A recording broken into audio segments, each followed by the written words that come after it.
On a lancé une expérience et le contrat est clair. D'un côté, on avance les pistes d'écriture et puis de l'autre côté, on tire à l'horizontale, c'est-à-dire que je me positionne sur ce qui n'appartient pas à l'exercice.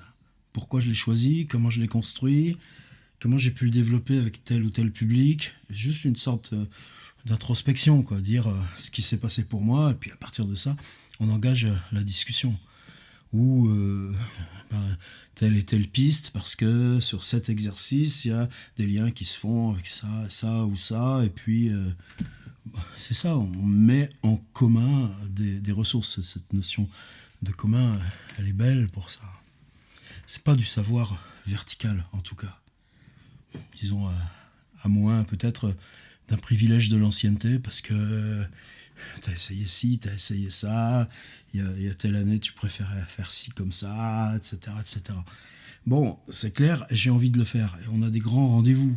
La question de l'oral, du monologue, de l'oralité dans la langue. On a des rendez-vous aussi sur la question de l'image, sur la question des choses. Pas d'inquiétude sur ce qui s'amorce.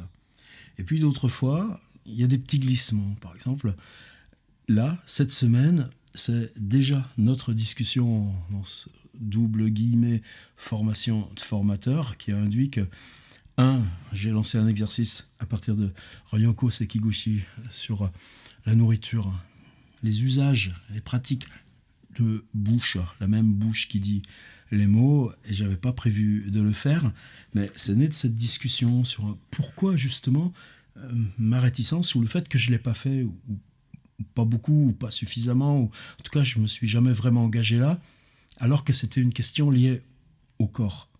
Ça a pris cette forme-là. Puis maintenant que l'écriture est en train d'embrayer, tu te dis, ouais, rétrospectivement, je comprends pourquoi il fallait qu'on le fasse. Sauf que tu sais pas pourquoi et comment ça s'est déclenché, même si c'est la discussion collective qui a amené. Une phrase toute simple, c'est un nouveau groupe, un public, on ne se voit pas souvent. Si je les mets sur des recettes de cuisine, les usages hérités sur la mémoire des plats, etc., je sais que de toute façon, ça va écrire. Bon. Et moi, disant, ça, j'aurais jamais pu le faire avec les étudiants. Puis les 2 étudiantes qui sont, t'aurais dû. Et là, moi, j'ai envie qu'on prenne ensemble le risque. Bien sûr, de toute façon, les rendez-vous, l'avancée linéaire, on va le faire. Mais ce qui surgit par cette épaisseur ou cette fluidité de discussion, ça peut être aussi ce qui nous embarque, précisément parce que ça dévoile ou ça lève petit bout de rideau sur ce dont on n'avait pas prévu de parler. Et là, en l'occurrence, c'était cette réflexion de Elena Barroso, qui enseigne le français dans un établissement supérieur à Lisbonne, qui lance une question qui, a priori, est toute simple. C'est-à-dire, quand je prépare l'extrait que je donne à mes étudiants, de quelle liberté je dispose, y compris liberté morale, par rapport à l'auteur que je découpe avec mes ciseaux, que je colle sur une photocope. Enfin, je ne sais pas comment elle s'y prenait. Et tout d'un coup, cette question, vous voyez, elle peut paraître totalement simple. Et puis, on est parti à discuter. Il y a tout d'un coup plein d'arborescences qui là se greffaient. C'est-à-dire, on a pris par exemple auto-levé.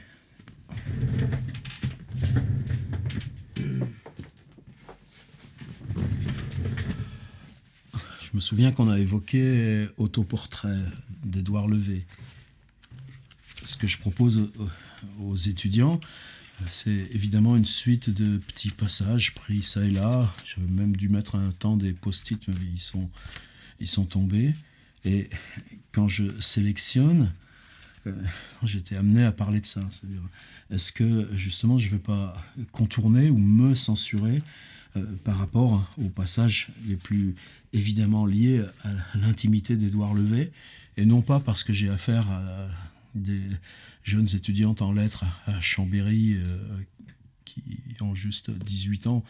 Non, ça c'est pas la question, ça, elles en savent bien plus de la vie que moi à 68. C'est plus sur une sorte de de distance, c'est-à-dire qu'on puisse voir la forme, qu'on puisse voir le jeu, qu'on puisse voir comment ça fonctionne, sans justement être piégé par l'univers personnel d'Édouard Levé. C'est-à-dire comme si je décollais la forme de la singularité du texte.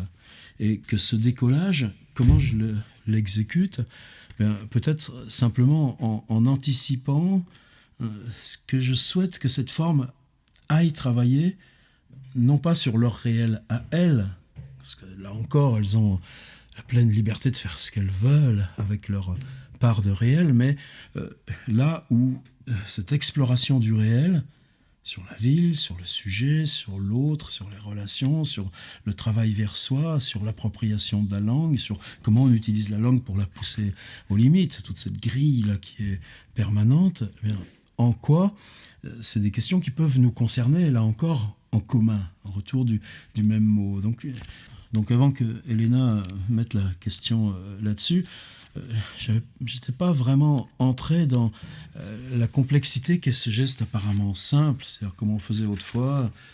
D'abord on photocopiait, c'est le temps des photocopies, et vous voyez même comment il y a la mémoire des mains, oui, c'est-à-dire que la mémoire des mains, mettre les doigts ici, retourner, mettre le truc à plat, appuyer sur le bouton, il y a une mémoire de geste qui est venue là, qui remplace évidemment toute approche intellectuelle Et puis ensuite, ces 4 ou 5 pages là de photocopies qu'on a prises dans le livre, les outils du mec qui fait l'atelier d'écriture, oui, mais c'était les outils qu'on avait quand on travaillait à la machine à écrire. Les ciseaux, le tube de colle, et puis tu prenais une 5e page blanche, et puis tu collais tes 2, 3, 4 lignes. Et ça aussi, je sais que pour moi, c'est compliqué. Par exemple, je travaillais très souvent avec Lambeau de Charles Julier. Un texte évidemment essentiel. Lambeau, c'est très continu, mais je sais que dans le petit photocope, là justement, petit montage que je distribue, eh bien, les petits carrés qui sont des débuts interrompus de paragraphes, je les sépare de quelques millimètres, et formellement, par ce tout petit blanc, j'ai rajouté quelque chose qui esthétiquement n'appartient pas à Charles Julier, mais qui, moi, vis-à-vis de ce que je propose en atelier aux étudiants, va me permettre de renforcer ce pourquoi je travaille. C'est-à-dire comment on peut construire un personnage, non pas d'après une chronologie, mais d'après des images disjointes. Et l'architecture va résulter de cette disjonction indépendante du temps. Quelque part, un geste manuel presque automatique qui est de laisser un petit blanc entre les fragments qu'on a découpés et collés devient une prise de position esthétique finalement neutre, ni vis-à-vis de l'auteur, en tout cas, ni vis-à-vis de la forme d'écriture qu'on cherche à faire naître. C'est-à-dire que l'effectivité au point que l'effectivité de ce qu'on demande au texte passe avant le respect du texte même. Évidemment, tout ça en exagérant un petit peu. Et là où ça m'a emmené encore après, c'est ces questions qui restent, qui vous hantent doucement. Par exemple, dans ma biographie, je sais que est-ce que c'est pour raconter ma vie Bon, j'ai d'autres moyens de le faire. C'est simplement revenir sur le fait que ces expériences, j'ai pu les développer pragmatiquement dans des temps où, par exemple, quand on a commencé en 91-93, c'était hyper mal vu, on en prenait lourd dans la gueule. Là, il y a 3 jours est mort un proche, Alain Viala. Alain Viala, c'est celui avec qui on a bossé dans les années de Jack Lang, là, des 2 ministères en commun, culture et éducation, à ce que l'atelier d'écriture puisse avoir une reconnaissance dans le dispositif scolaire, en particulier avec ce sujet d'invention au bac français qui ensuite a été totalement dégonflé, déformé. Et puis je me souviens très bien d'une rencontre avec le chef de cabinet de Jack Lang au ministère, la rue de Grenelle, et puis le doyen des inspecteurs de lettres qui nous dit « Faites ce que vous voulez dans les collèges, vous n'entrerez pas dans les lycées !» Et ce type, j'ai toujours son nom et tout ça. Donc on a pris des coups dans la gueule et tout ça. Bon, c'est pas... pas revenir, c'est pas la question. Mais ensuite, qu'est-ce qui compte pour moi? C'est que dans cette pragmatique, le contexte a évolué. C'est-à-dire aujourd'hui, on va pas aller cracher sur un jeune auteur parce qu'il fait des ateliers d'écriture. C'est fini, ouf. Ça ne veut pas dire qu'on leur demande de façon obligatoire à aller faire des ateliers d'écriture. Non. Est-ce qu'il y a une manière de faire pour enseigner l'atelier d'écriture? Non. Par contre, est-ce qu'on doit s'occuper, nous, de mettre en commun nos différentes manières d'avancer dans nos outils d'écriture? Ben, ça, je pense que oui. Et pour moi, ce module formation, il est pour ça. Alors, ce que j'interrogeais silencieusement, mais qui m'a poursuivi après notre échange Zoom d'une heure, c'est, par exemple, depuis maintenant, bien largement une dizaine d'années, est-ce que je fais toujours comme ça? Non, parce que photocopier, de toute façon, j'ai pas les outils. Par contre, j'ai un scanner. Ce scanner, j'ai un logiciel OCR sur mon ordi. Je l'ai tenu à jour d'ailleurs il n'y a pas longtemps. Et quelque chose d'extraordinaire, c'est qu'avant, faire de l'OCR, c'était extrêmement laborieux. C'est-à-dire qu'il fallait reconstituer les petites sautes, les petites coupes, les glyphes là, qui te perturbaient, toutes les lettres et tout ça. Et là, maintenant, justement, tu le passes dans le scanner, une page, 2 pages, 3 pages, etc. Tu fais le truc. En gros, numérisé. Autoportrait d'Édouard Levé, je ne l'ai pas fait, ceci dit, intégralement. Et le mettre en accès, je ne l'ai pas fait, ceci dit, pour les étudiants avec qui tu travailles.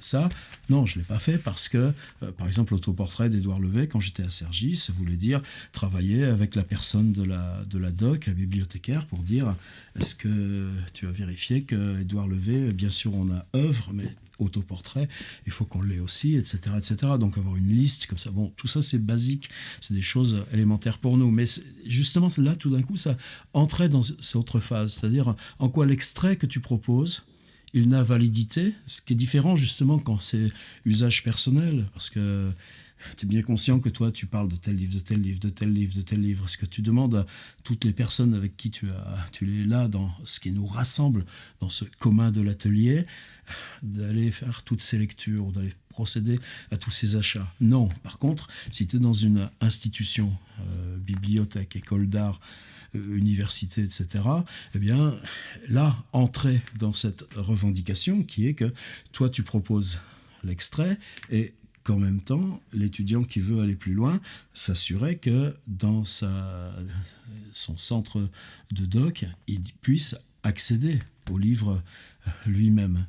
Alors je prenais conscience qu'effectivement, depuis quelques années, je n'utilisais plus du tout le ciseau et la colle, mais je savais que j'allais scanner ça, j'allais scanner ça, j'allais scanner ça, justement parce qu'il y a des petits post-it, et puis qu'ensuite, je l'exporte là avec mon logiciel d'OCR sous Word, et puis je fais sur un espèce de modèle que j'ai développé aussi, une page A4 avec 3 colonnes. Page de gauche, il y a les indications bibliographiques, les indications de copyright, et puis un extrait du texte. Quelquefois, je peux le faire en recto verso, donc c'est plus long, mais tout simplement, je fais un montage, mais qui est différent, parce qu'au lieu des ciseaux et la colle, j'utilise mon traitement de texte. Et j'utilise ma façon de mettre en page. C'est-à-dire, je propose une lecture qui n'est pas seulement le contenu dans l'équilibre voulu par l'éditeur et l'auteur, mais une reprise qui finalement est homogène depuis quel référent? Est homogène depuis la suite de mes petites pages d'appui. C'est-à-dire que l'étudiant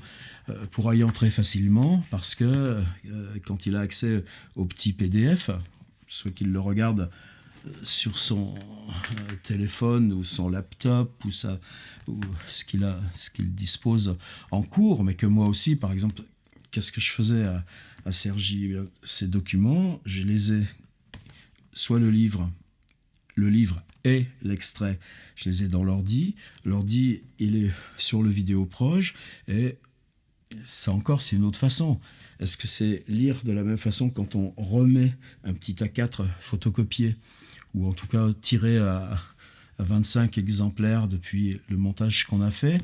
Et ce que je suis en train de faire là, en ayant reproduit ce PDF sur un écran de 4 mètres sur 3 au mur, et que je suis en train de le commenter avec ma petite souris pour indiquer les lieux ou les formes de ce que je cherche à expliquer. Donc tout d'un coup, la lecture, c'est quand on est dans l'immersion du texte vertical, c'est là où ça m'a fait basculer. Alors ça m'a fait basculer sur 2 ou 3 petites choses. La première, c'est une chose quantitative. Alors c'est ce que j'ai répondu à Elena.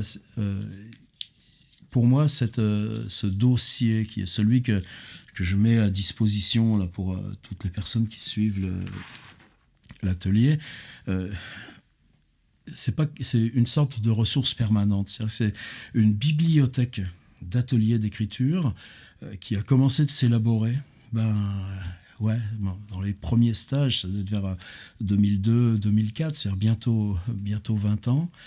C'est-à-dire justement dans le moment où ce que tu faisais de collage avec tes petites agrafes, je me souviens, tiens, j'avais une sorte de classeur avec des pochettes plastiques. Et puis là, il y avait une trentaine de pages, tu ouvrais le classeur, tu rajoutais une pochette plastique, etc. Et avant l'atelier, j'avais mon gros classeur avec les petites que tu ouvrais, tu sortais le truc de la pochette plastique, tu allais le photocopier en fonction du nombre de participants et tu le remettais. Donc j'avais une sorte de trésor matériel. Est-ce que je l'ai gardé ? Non, je l'ai éjecté, bien sûr, sous forme d'un classeur avec des pochettes plastiques et ce qui était ces extraits duplicables. Ce qui n'est pas neutre. L'histoire de la duplication des textes, c'est pas le lieu là d'en parler, mais c'est un concept qui n'existe pas chez les Grecs, ni dans les Babylone, etc. C'est pas le lieu d'en parler. Et puis à un moment donné, justement, tu as un scanner, tu prends ton classeur, tu fais une suite de 40 PDF, en tout cas ça devait être à peu près ce qu'il y avait à l'époque, et cette fois était inauguré ce dossier qui est là maintenant toujours. Par contre, est-ce qu'il reste beaucoup de fiches telles que je les employais il y a 15 ans ou 20 ans ? Oui, il en reste, mais je saurais vous les dire. Puis il n'y a pas de secret là-dessus non plus. Là, je pense que cette semaine, on va travailler sur Artaud, le Pesner.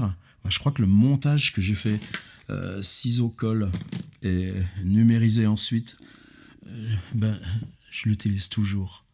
Alors peut-être que justement, non, voyez-le maintenant, puis je laisserai les deux, mais je vais le refaire. Et donc ce dossier de fiches, j'ai des extraits du journal de Kafka aussi, il y en a 2 ou 3, selon le chemin que je prends pour faire entrer dans le journal de Kafka. Pourquoi ? C'est quoi ? Est-ce que Kafka nous donne une leçon ? Non, c'est parce que si on induit que les étudiants, vous avez lu quoi de Kafka ? Ah, monsieur, la métamorphose au lycée. Puis toujours une ou deux. Ah, moi, j'ai lu le procès. Tant mieux, mais vous voyez, c'est ça qu'on doit renverser. C'est-à-dire comment, si toi tu écris, comment tu renverses la bibliothèque de lecteurs et ces effets de masse ou ces effets d'archétype. Rabelais, on lit le Gargantua, Kafka, on lit la Métamorphose, et puis goodbye, on va voir autre chose. Eh bien, tu rentres dans un espace où tu dis que si toi tu veux écrire, Kafka, il faut que tu le prennes depuis sa pratique d'écriture. Donc la complexité de l'écriture sérielle, les récurrences, les démultiplications, mais au jour le jour, et qu'on apprenne à travailler là-dessus. Et ça, mes petites fiches, par contre, et là, les documents d'appui, ils évoluent à mesure que toi, tu sais mieux préciser comment tu emmènes ton ou tes publics. Si tu es à Normal Sup Lyon avec les Français langue étrangère, c'est pas la même chose que etc., et que tu amènes ça vers la possibilité d'écrire. Donc le but là, c'est pas simplement les textes que tu cherches à faire écrire. Alors ce que tu cherches là, peut-être contrairement à ce que je disais tout à l'heure d'Édouard Levé, autoportrait, ou de Lambeau de Charles Julier, c'est plutôt non pas ce vers quel contenu va nous emmener une écriture d'après cet extrait ou cette approche parmi 2 ou 3 possibles, 3 ou 4 possibles du journal de Kafka, mais comment, au travers la séance que tu proposes sur ces approches du journal de Kafka, tu rends possible à l'étudiant de prendre comment je travaille l'écriture, comment j'installe une pratique d'écriture. Qu'est-ce que je cherche si je bute tout le temps et que je reprends des récurrences, etc., etc. Et ça fait partie, là aussi, de ce qu'on a à transmettre. Et je crois que j'avais jamais pensé avant ce bref moment de discussion que, justement, cette suite de documents d'appui était pour moi en elle-même une histoire. Par exemple, quand je suis arrivé à Cergy en 2013, l'année de mes 60 ballets, j'avais déjà travaillé 2 ans aux Beaux-Arts de Paris, 3-4 ans, on avait travaillé avec Normal Sup rue d'Ulm, etc. etc. C'est pas des découvertes tout d'un coup, mais justement parce que tu as une quantité limitée d'ateliers, bien, tu vas t'appuyer sur des choses dont tu sais qu'elles sont essentielles pour se frayer le petit point à ce que tu cherches là. Et ces textes essentiels, évidemment, il y en a. Alors, par exemple, si vous prenez Francis Ponge, c'est ce qu'on verra bientôt. Bon, j'avais longtemps travaillé avec le parti pris des choses, mais à un moment donné, tu travailles avec les 14 variations sur l'œillet dans Rage de l'expression, où tu apprends à travailler avec le journal du verre d'eau dans Méthode. Donc, dans mon dossier, il y a, sur les 40, autrefois, il devait y avoir un Ponge, et puis maintenant, il doit y avoir 3 ou 4 fiches d'appui qui me servent à faire des ateliers avec Ponge. Et puis, en gros, à chaque fois que je le reprends, je vais la refaire, la fiche, avec d'autres extraits ou d'autres manières de présenter. Donc cette bibliothèque, c'est pas la bibliothèque des livres qui servent à faire écrire, c'est cette production et la réflexion sur l'outil de médiation entre le livre et l'écriture personnelle, qui elle aussi a une histoire et qui est quelque part votre première couche d'intervention en amont de l'atelier sur ce que vous allez présenter par la parole en fonction de cet autre paradoxe de l'atelier qui est ce dont on anticipe la cueillette ou l'exploration, mot beaucoup mieux, c'est quelque chose qui n'existe pas avant l'écriture collective, mais dans ce paradoxe où vous avez besoin de l'anticiper et qu'en même temps, l'anticipation n'est pas possible, puisque ce qui fera la valeur de l'atelier, c'est justement la part totalement imprévisible, inouïe de ce que vous allez collecter avec ce document de présentation. De 2013 à 2019, justement parce que là, sur 6 ans, 30 séances par an, ben, tu vas faire 130, 140, tu vas pas recommencer 2 fois la même année, la même chose, eh bien, ces 40 fiches sont devenues 120, 130, se sont ajoutées les explorations plus spécifiques qu'on a fait là en ligne, pousser la langue, prendre, etc. Et en gros, je crois que maintenant, j'ai compté, il y a 195 éléments dans ce dossier de ressources. Est-ce que c'est dangereux? Est-ce qu'il faut en éliminer? Est-ce que telle approche de Paul Vallée que j'utilise condamne la toute première que j'ai utilisée? Et juste pour finir sur les dimensions associées à cette question, 2 extensions un peu, une mineure, une majeure. La première, c'est que avec nos outils, sans question de piratage, mais c'est sur cette question juridique très importante de ce qu'aux US on nomme le fair use. Tu utilises de façon pédagogique, dans un esprit de transmission, dans un esprit d'appropriation par l'autre, où évidemment la bibliothèque, la librairie prendront le relais, bien que globalement, en 2 heures, ce livre, je peux en avoir proposé une version mise en page ou la reproduction même fidèle du livre chez POL de façon numérique. Est-ce que je sape les pièces ou est-ce que c'est du piratage? Non, mais juridiquement, on entre dans une zone extrêmement floue et en France qui reste extrêmement chargée, puisque le fair use n'est pas considéré comme tel, puisque par exemple, il y a une taxe sur les photocopieuses, puisque par exemple, nous-mêmes, on est sans cesse dès la moindre intervention censé déclarer ces usages.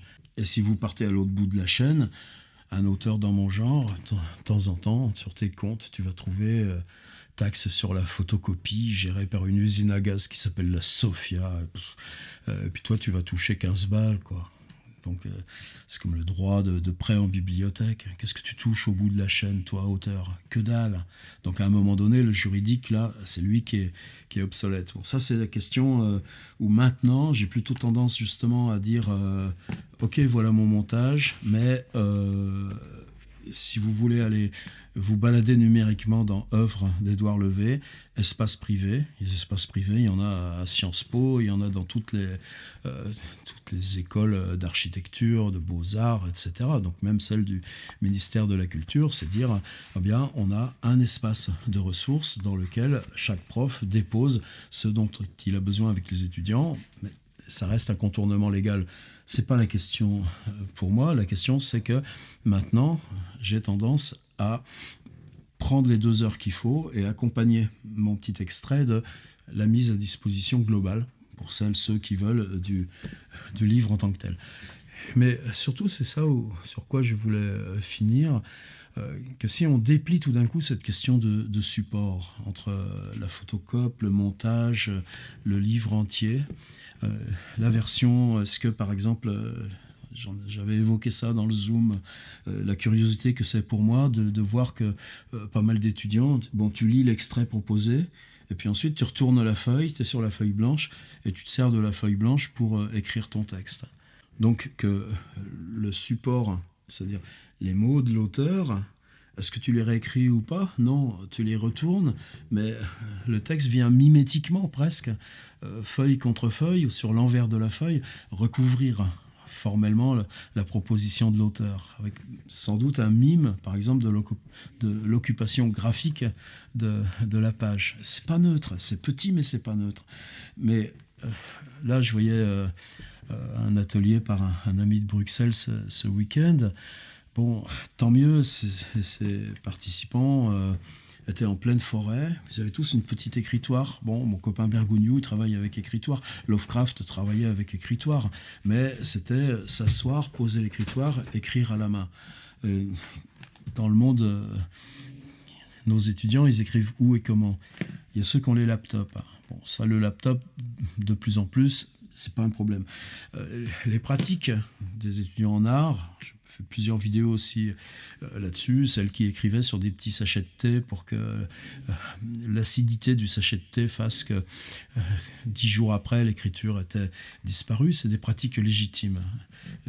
Mais un étudiant en école d'art qui a choisi justement de pratiquer les arts visuels, les formes images ou les formes relief à cause de dysorthographie ou à cause de dyslexie, en tout cas d'où ça vient, est-ce qu'il est responsable ou pas? Non, pas responsable de ces causes, mais qui va te faire des textes extraordinaires, parce que y compris dans ces manières différentes de mémoriser, l'utilisation des fonctions de dictée du téléphone le mettront en situation d'écriture, alors même que on est en oralité, et oralité vient une médiation numérique. Et ça crée des textes extraordinaires. Mais si on prend Van Gogh, le suicidé de la société d'Antonin Artaud, bien c'est 4 jours de suite, Artaud qui reçoit quelqu'un qui va transcrire. Et ce qui est fascinant dans ce texte, c'est que les 4 fois de suite, il repasse par les mêmes figures, mais les 4 jours de suite, les 4 ordres de discours qui se suivront dans la même structure iront plus loin ou se développeront autrement, tel que en témoigne la transcription. Et le texte, le livre que nous nommons livre essentiel d'Antonin Artaud, texte essentiel d'Antonin Artaud, Van Gogh, le suicidé de la société, c'est un exercice de dictée, comme Stendhal ou Montaigne dictaient aussi. Alors, je voulais finir là-dessus, sur cette question précisément de autrefois, pourquoi on n'avait pas le droit de s'interroger? Tu étais à la boutique d'écriture La Paillade, tu avais des grandes tables. Est-ce que tu avais des ordinateurs portables? Ben non. Par contre, si tu allais dans un centre d'apprentissage, etc., tu pouvais demander à travailler dans la salle informatique parce qu'ils étaient familiers du travail sur l'ordi et que écrire à l'ordi, je me souviens par exemple à la bibliothèque de Bagnolet, créer l'atelier dans le lieu informatique de la Bib fait que tu reprends un usage du lire-écrire, de la communication privée, personnelle, où la littérature, elle se fonde parce qu'elle part de ses usages privés, parce qu'elle part des usages sociaux qui y sont associés, des usages symboliques de valorisation du texte qui y sont associés. Je me souviens, où c'était, je ne sais plus, un petit gamin qui écrivait... ce qu'il savait écrire, c'est « moi ». La réponse à l'exercice, c'est « moi ». Et puis, il s'était mis à répéter à l'ordinateur « moi » chaque fois en augmentant la police. Et c'est pas moi, c'est vraiment ça, on voyait ça qui s'écrivait, on regardait de loin avec l'ami bibliothécaire, moi, moi, moi, moi, moi. Et à un moment donné, les 3 lettres ont recouvert l'écran. Le texte, c'était pas le mot, le texte, c'était le grossissement du mot, et donc la manipulation numérique de, du mot qui devenait cette proclamation de texte, qui devenait même comment on le lit. Moi. Et tu finis sur quoi? Tu finis sur la peur, sur le cri, sur l'exclamation? C'était juste ça où je voulais en venir. C'est-à-dire que sur la question tellement simple de qu'est-ce qu'on fait et comment on produit et quel rapport à l'auteur quand on fabrique nos petits extraits et qu'on en crée des documents pédagogiques qui eux-mêmes vont devenir histoire de notre rapport à l'exercice, et à quel moment ils sont eux-mêmes liés à où on écrit, comment on écrit, sur quoi on écrit. Et si tu es aux US, je me souviens d'une semaine d'écriture qu'on avait fait à la Johns Hopkins de Baltimore. Et pour moi, c'était, même si je ne sais toujours pas prononcer, Balmer, qui reste un très très grand souvenir comme ça de ces rendez-vous en fin de journée où venaient aussi bien des profs, des doctorants que des lecteurs venus des facs ou écoles françaises. Et puis, tu avais 20 personnes, tu avais 20 téléphones, quoi. Et pourtant, c'était il y a déjà 5 ans. Donc, comment organiser le lien entre ces supports qui précèdent par ta parole, par ton choix, par la disjonction faite avec l'auteur, la possibilité du temps individuel autonome de l'écriture, avec ce qui sera sur quoi ça s'écrit, comment ça s'écrit, et comment on va le publier, ou comment on va se l'approprier. Ouais, ça, c'est une question qui justifiait la vidéo d'aujourd'hui. Merci.